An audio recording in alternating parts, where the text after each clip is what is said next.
الشيطان الرجيم بسم الله الرحمن الرحيم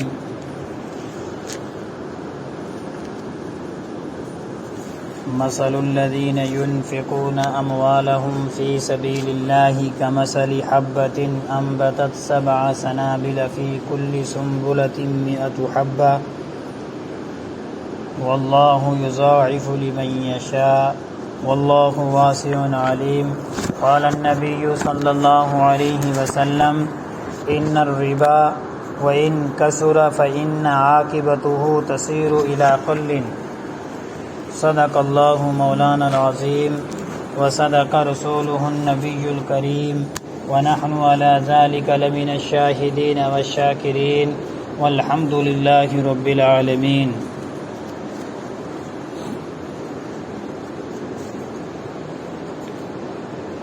باری تعالیٰ کا احسان عظیم ہے کہ رب ذوالجلال نے ہم سب کو ایمان سے مالا مال فرمایا ہے، ایمان کی دولت سے ہم سب کو نوازا ہے، اور پھر ہدایت کے لیے سیدھے راستے پر چلنے کے لیے ہمیں قرآن مقدس جیسی لاریب کتاب جو ہے عنایت فرمائی ہے۔ مختلف احکام اور مسائل سنتے رہتے ہیں۔ قرآن کریم کے اندر رب ذوالجلال نے زندگی کا ہر پہلو، زندگی کا ہر طور و طریق کیسے گزارنا اور دنیا کے اندر بسر کرنا ہے اس کا طریقہ بتلایا ہے۔ آج آپ کے سامنے سورۃ البقرہ کی وہ چند آیتیں کہ جن کے اندر اللہ تبارک و تعالیٰ نے راہ فی سبیل اللہ میں خرچ کرنے کے فوائد اور سود کے بارے میں جو نقصانات ہیں ان آیت کریمہ کو جو ہے مختصر انداز میں پیش کیا جائے گا۔ سورۃ البقرہ کے 36ویں رکوع میں جو آیت نمبر 261 سے شروع ہوتا ہے ان میں جو ہے صدقہ کی فضیلت بتلائی گئی ہے۔ پھر آیت نمبر 261 سے 283 تک کل 33 آیات ہیں جن میں مالیات کے متعلق خاص ہدایات اور ایسے ارشادات ہیں کہ اگر دنیا آج ان پر پوری طرح عامل ہو جائے تو معاشی نظام کا وہ مسئلہ خود بخود حل ہو جائے جس میں آج کی دنیا 4 سو بھٹک رہی ہے، جہاں ہم آج پریشان ہو رہے ہیں۔ اگر ہم ان آیت کریمہ کو سن کر، سمجھ کر، پڑھ کر، سیکھ کر اپنی زندگی کو ان کے مطابق ڈھال لیں تو معاشی حالات جو ہمارے کمزور ہیں، یہ روزمرہ کے جو ہم رونا رو رہے ہیں، ہے غریبی، پیسہ نہیں ہے، تنگ دستی ہے، مالی کاروبار ختم ہو چکا ہے، اگر ہم قرآن کریم کی ان چند آیات 261 سے لے کر 283 تک جو سورہ بقرہ کی آیات ہیں ان کو پڑھ لیں، سمجھ لیں تو ہماری زندگی آسان ہو جائے گی۔ جس زندگی کو ہم نے جہنم بنا کر رکھ دیا ہے، جس زندگی کو ہم نے کہ کہیں کا نہیں چھوڑا ہے، نہ دنیا کے رہے نہ آخرت کے رہے، دنیا کے اندر پھنسے تو ایسے پھنسے کہ حلال و حرام کی تمیز کو ختم کر دیا ہے، اور اگر حلال اور حرام کی کسی حد تک ہم نے تمیز رکھی ہے تو ہمیں یہ تمیز نہیں ہے کہ ہم سود کھا رہے ہیں یا نہیں، ہم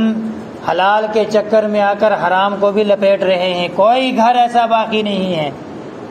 وہ لوگ کہ جو دین سے دور ہیں وہ ہیں، وہ لوگ جو روزانہ دین کے حامی بھرنے والے ہیں، دین گانے والے ہیں،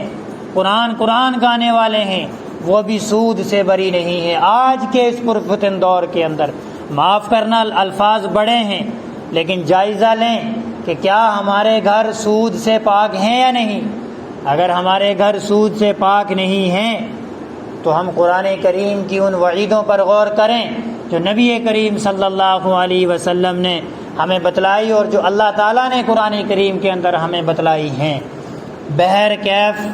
ان تمام آیات کو ہمیں سننا اور سمجھنا ہے جن کے اندر اللہ تبارک و تعالیٰ نے ترغیب دی ہے۔ زیادہ لمبی تمہید باندھنے سے کوئی فائدہ نہیں، تو سیدھے قرآن کریم کی ان تفاسیر پر آتے ہیں جن پر اللہ تبارک و تعالیٰ نے ہم سب کو زندگی جینے کا طریقہ اور سلیقہ سکھایا ہے۔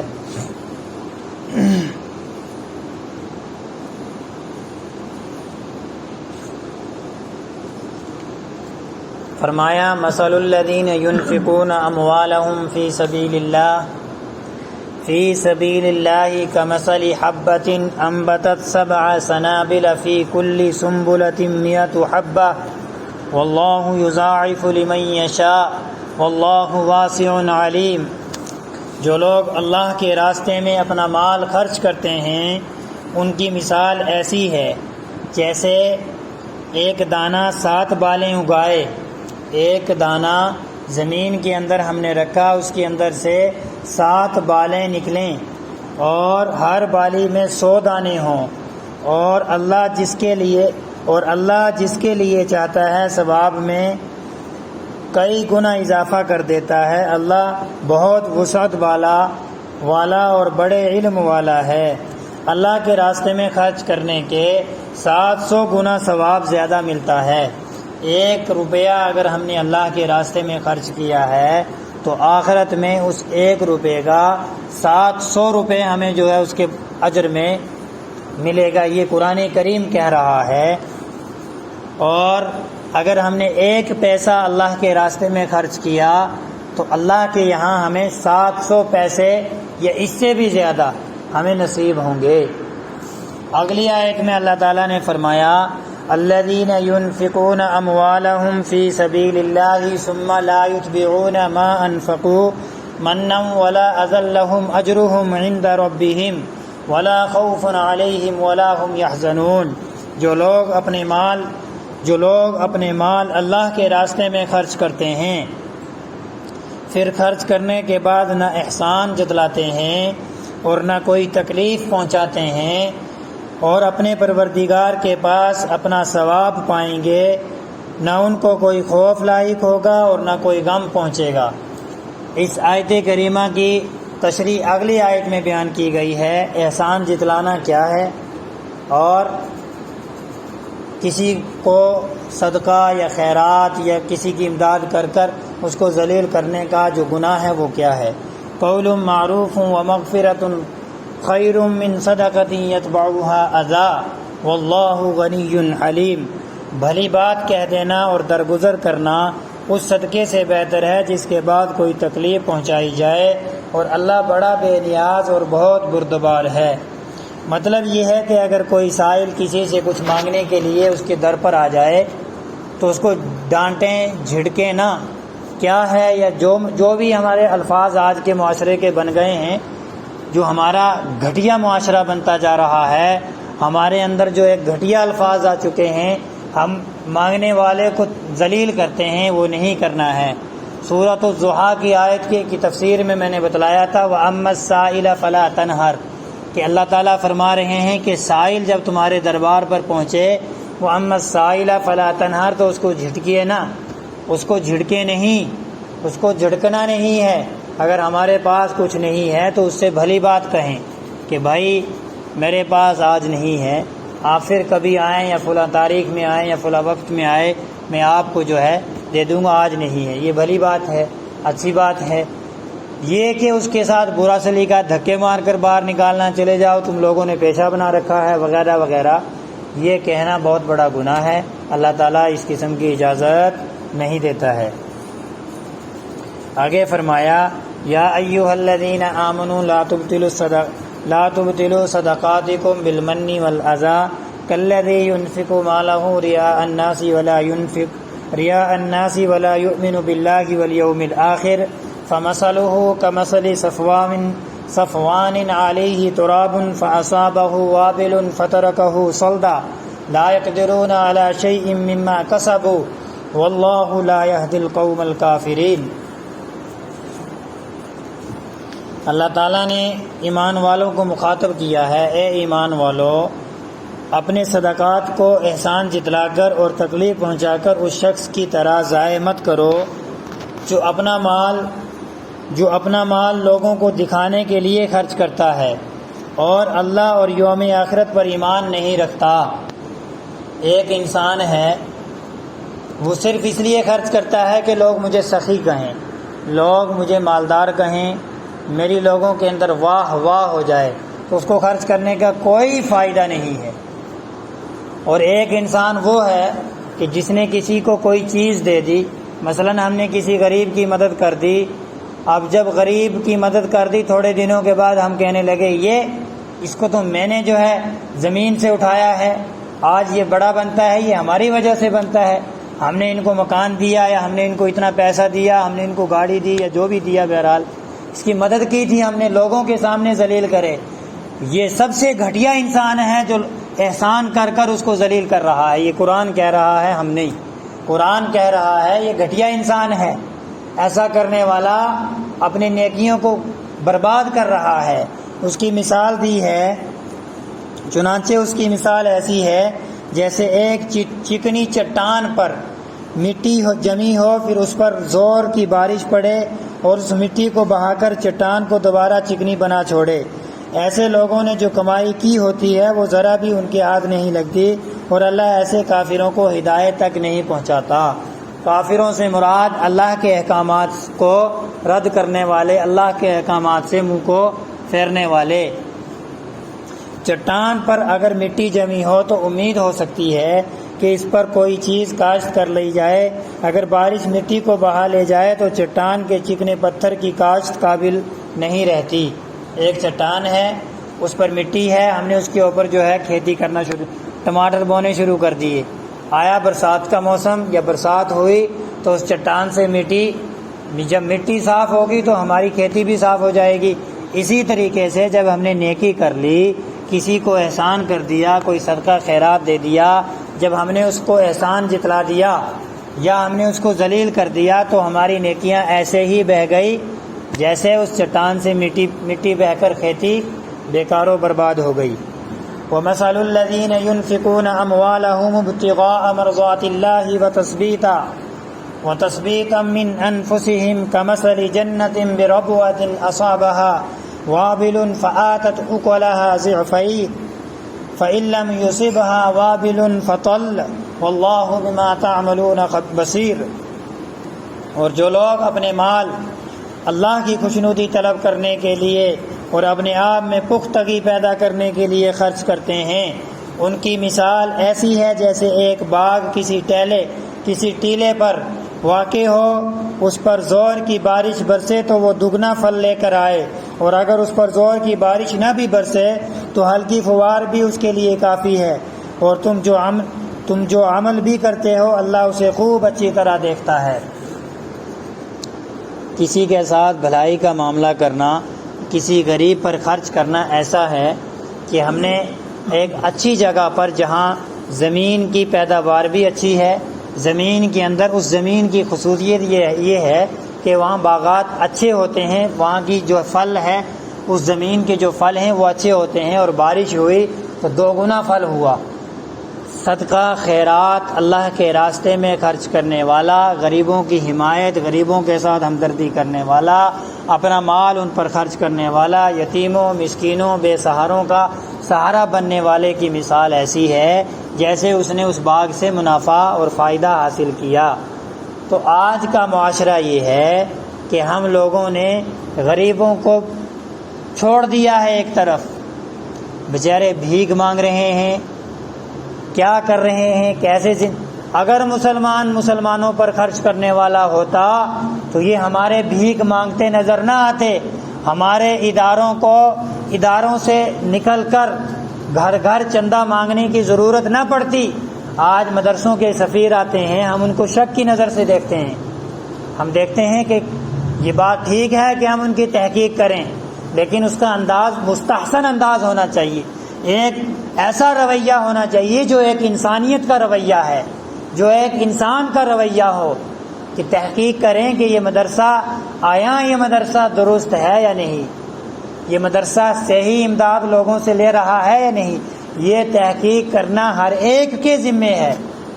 کر لینی چاہیے، لیکن اس کا مستحسن انداز ہونا چاہیے، انسانیت والا انداز ہونا چاہیے، یہ نہیں کہ اس کو پریشان کیا جائے، دھکے مار کے نکالے جائیں یا اس کو برے بھرے الفاظ کہے جائیں۔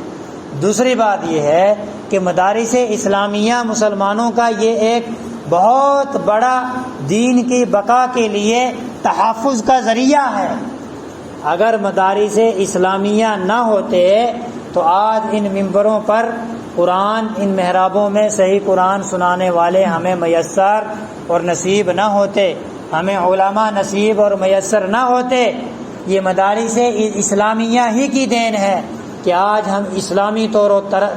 طرز پر زندگی جی رہے ہیں، ہم اسلام سے آشنا ہیں، ہمیں اسلام کا پتہ چل رہا ہے، ہمیں علماء مل رہے ہیں، ہمیں امام مل رہے ہیں، یہ مدارس اسلامیہ کی دین ہے۔ بہرکیف موضوع یہ نہیں ہے۔ آگے فرمایا آیا ود احدکم ان تکون له جنۃ من نخیل واعناب تجری من تحتها الانہار له فیها من کل الثمرات واصابه الكبر وله ذریۃ ضعفاء فاصابها اعصار فیہ نار فاحترقت كذلك يبين الله لكم الآيات لعلكم تتفکرون۔ کیا تم میں سے کوئی یہ پسند کرے گا کہ اس کے کھجوروں اور انگوروں کا ایک باغ ہو جس کے نیچے نہریں بہتی ہوں؟ کھجوروں اور انگوروں کے باغ کی مثال اس لیے دی ہے کہ مکہ المکرمہ اور مدینہ المنورہ کی زمینوں میں عام طور پر کھجوروں کی کھیتی ہوتی ہے، تو اس وقت آیت کریمہ کا نزول جو ہے چونکہ خاص تھا ان لوگوں کے لیے، لیکن حکم عام ہوتا ہے۔ ہم اس آیت کریمہ کے ضمن میں اپنے ٹماٹروں کی کھیتی کو بھی لگا سکتے ہیں کہ جو نفع یا جو اس میں احکام لاگو ہوتے ہیں وہ ہم یہاں بھی مانیں، صرف کھجوروں اور انگوروں کے باغوں پر ہی جو ہے نہیں ماننا ہے، بلکہ تمام وہ تجارتی کاروبار، تمام وہ کھیتیاں جو ہم اپنے اپنے علاقوں کے اندر ہمیں میسر ہیں اور ہم جن کو کرتے ہیں، اور اس کو باغ میں اور بھی ہر طرح کے پھل حاصل ہوں، اور بڑھاپے نے اسے آ پکڑا ہو اور اس کے بچے ابھی کمزور ہوں، اتنے میں ایک آگ سے بھرا بگولا آ کر اس کو اپنی زد میں لے لے اور پورا باغ جل کر رہ جائے۔ اسی طرح اللہ تمہارے لیے اپنی آیتیں کھول کھول کر بیان کرتا ہے تاکہ تم غور کرو۔ اللہ تعالیٰ نے یہ قرآن کریم میں ایسی مثال کیوں دی؟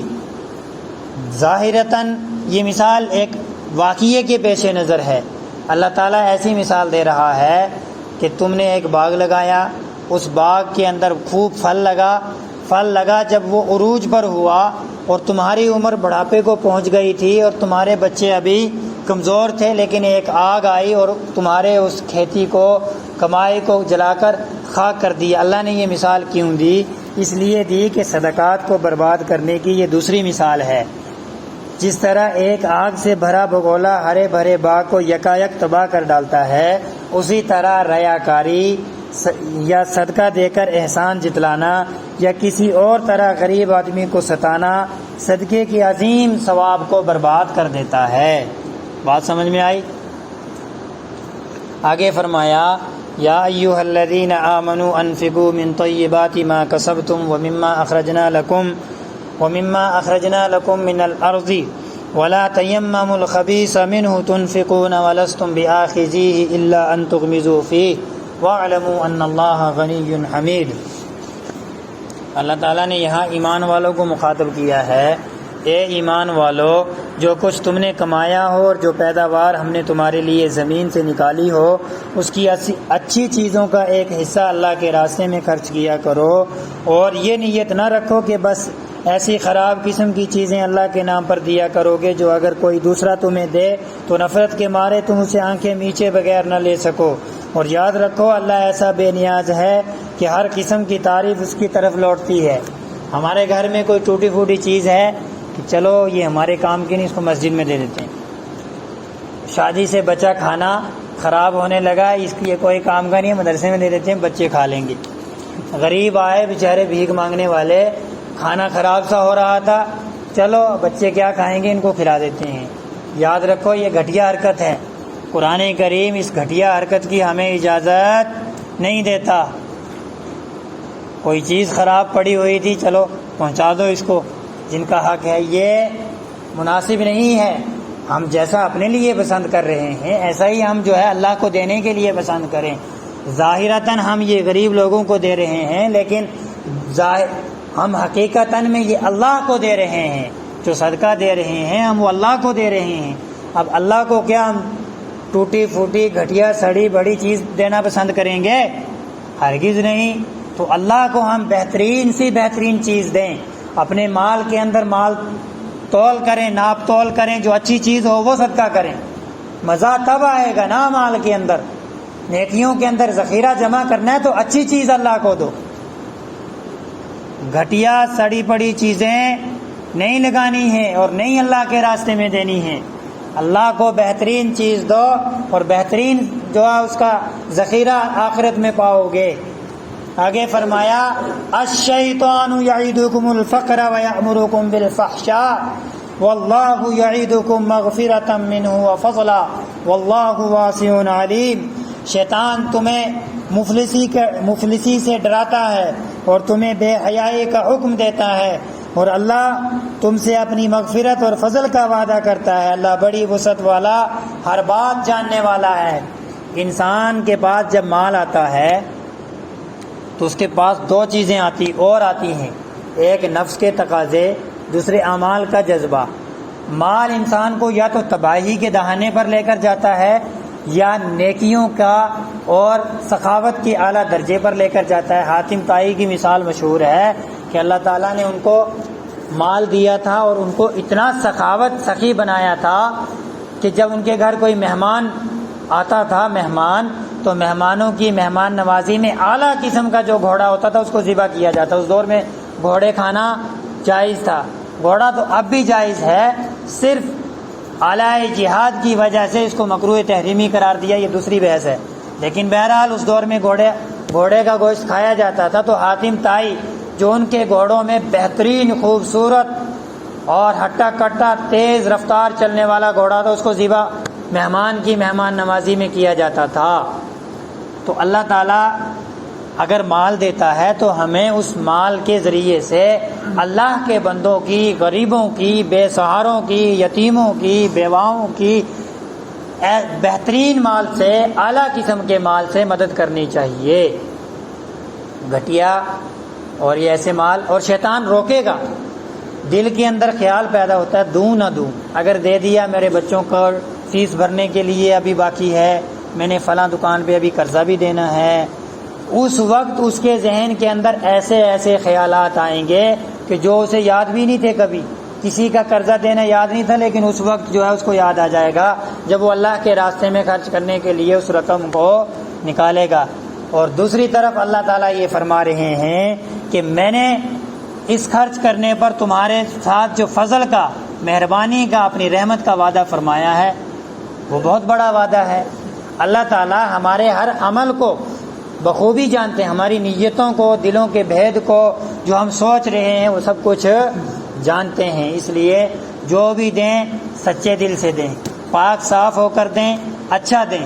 چاہے تھوڑا ہی دیں۔ یؤتی الحکمت من یشاء ومن یؤت الحکمت فقد اوتی خیرا کثیرا وما یذکر الا اولو الالباب۔ وہ جس کو چاہتا ہے دانائی عطا کر دیتا ہے، اور جسے دانائی عطا ہو گئی اسے وافر مقدار میں بھلائی مل گئی، اور نصیحت وہی لوگ حاصل کرتے ہیں جو سمجھ کے مالک ہیں۔ آگے فرمایا وما انفقتم من نفقۃ او نذرتم من نذر فإن اللہ یعلم وما للظالمین من انصار۔ اور تم جو کوئی خرچ کرو یا کوئی منت مانو، اللہ اسے جانتا ہے، اور ظالموں کو کسی طرح کے مددگار میسر نہیں آئیں گے۔ ہم نے نیت کی اللہ تعالیٰ تو ہمارا فلاں کام کر دے، ہم آپ کے راستے میں اتنا روپیہ جو ہے غریبوں کو پر خرچ کریں گے،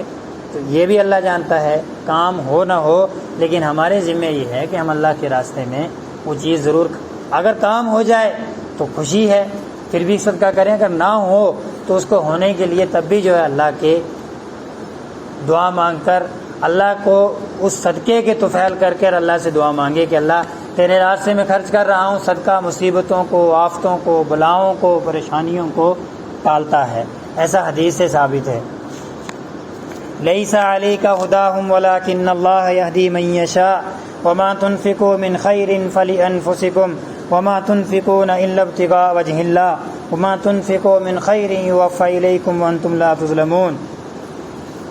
اے پیغمبر، ان کافروں کو راہ راست پر لے آنا آپ کی ذمہ داری نہیں ہے، لیکن اللہ جس کو چاہتا ہے راہ راست پر لے آتا ہے، اور جو مال بھی تم خرچ کرتے ہو وہ خود تمہارے فائدے کے لیے ہوتا ہے جب تم اللہ کی خوشنودی طلب کرنے کے سوا کسی اور غرض سے خرچ نہیں کرتے،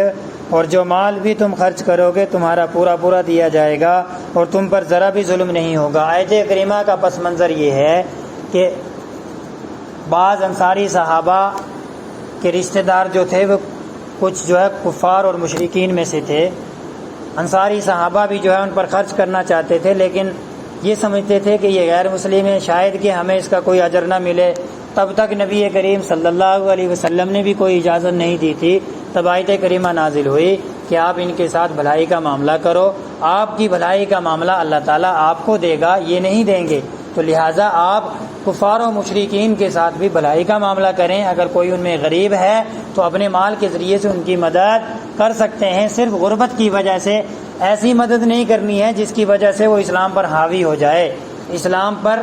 حملہ آور ہو جائیں یا اسلام کی منافقت میں، اسلام کی منافرت میں وہ بڑھیں، بلکہ ان کا مالی تعاون ہو جائے، ان کے بچوں کے منہ میں کوئی روٹی کا لقمہ چلا جائے، ایسی مدد کرنا جائز ہے۔ للفقراء الذين احصروا في سبيل الله لا يستطيعون ضربا في الارض يحسبهم الجاهل اغنياء من التعفف تعرفهم بسيماهم لا يسألون الناس الحافا وما تنفقوا من خير فإن الله به عليم۔ مالی امداد کے بطور خاص مستحق وہ فقراء ہیں جنہوں نے اپنے آپ کو اللہ کے راستے میں اس طرح مقید کر رکھا ہے کہ وہ معاش کی تلاش کے لیے زمین میں چل پھر نہیں سکتے، چونکہ وہ اتنے پاک دامن ہیں کہ کسی سے سوال نہیں کرتے، اس لیے ناواقف آدمی انہیں مالدار سمجھتا ہے۔ تم ان کے چہرے کی علامتیں، ان کی اندرونی حالت کو پہچان سکتے ہو، مگر وہ لوگ سے لگ لپٹ کر سوال نہیں کرتے۔ تم جو مال بھی خرچ کرتے ہو اللہ اسے خوب جانتا ہے۔ مراد ہے وہ لوگ کہ جو دین کی خدمت کر رہے ہیں۔ اس وقت اس آیت کریمہ کا پس منظر چبوترا پر جو صحابہ صفائے چبوترا پر بیٹھ کر جو صحابہ دینی تعلیم حاصل کر رہے تھے،